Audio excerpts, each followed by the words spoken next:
Jangan pernah seperti itu. Kalau Umi mau hidup senang, Umi tidak akan menikah dengan Abah. Karena Umi lihat Abah ini yang akan membawa Umi ke surga. Umi pilih Abah.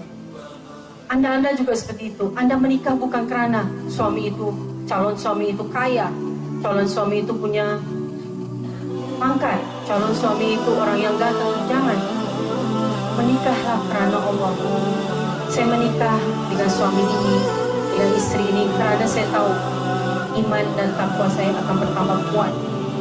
Saya akan melahirkan keturunan yang soleh dan soleha, yang akan membela agamamu ya Allah. Itu yang kamu harus lihat. Itu tujuan kamu menikah. Bukan karena orang itu kaya, atau orang itu punya pangkat, atau orang itu ganteng. Anda harus lihat kehidupan Umi dengan Abah. Sebab itu ketika Abah meninggal, Umi marah sama Allah. Terus Umi dengan suara Abah. Setelah 3 hari, Umi hanya menangis. Kau bilang, Wahid, kamu orang yang soleha, kamu ahli ibadah, kenapa kamu jadi begini? Ingat Nabi Ibrahim. Nabi Ibrahim tunggu 100 tahun untuk punya anak, Nabi Ishak. Ketika dia sudah punya anak, Nabi Ishak, Nabi Ismail, Allah memerintahkan Nabi Ibrahim untuk mengorbankan Nabi Ismail. Karena Allah melihat Nabi Ibrahim terlalu sayang sama anaknya. Jadi hati-hati Bapak Ibu, kalau terlalu sayang dengan sesuatu, itu haknya Allah. Jangan Anda terlalu sayang dengan sesuatu, ketika itu diambil, Anda marah sama Allah. Haknya kita sebagai seorang abdi, sebagai seorang muslim adalah kepada Allah. Cinta hanya kepada Allah, jangan kepada yang lain.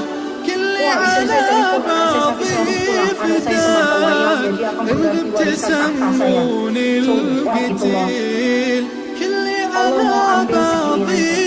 Jadi jangan sombong, jangan membelakangkan Allah. Everything karena Allah dan demi Allah. Sayang boleh, tapi jangan selalu sampai Anda meninggalkan tugas Anda sebagai seorang guru, seorang dai, hanya untuk urus anak dan istri Anda. Karena mereka adalah cobaan buat Anda. Lihat Nabi Nuh, gimana istri dan anaknya sudah murtad, malah mengejek-ngejek, menghina Nabi Nuh.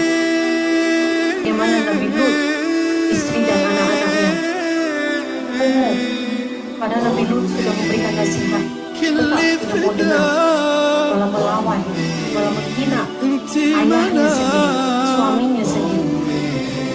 Jadi hati-hati dengan siapa Anda jatuh cinta.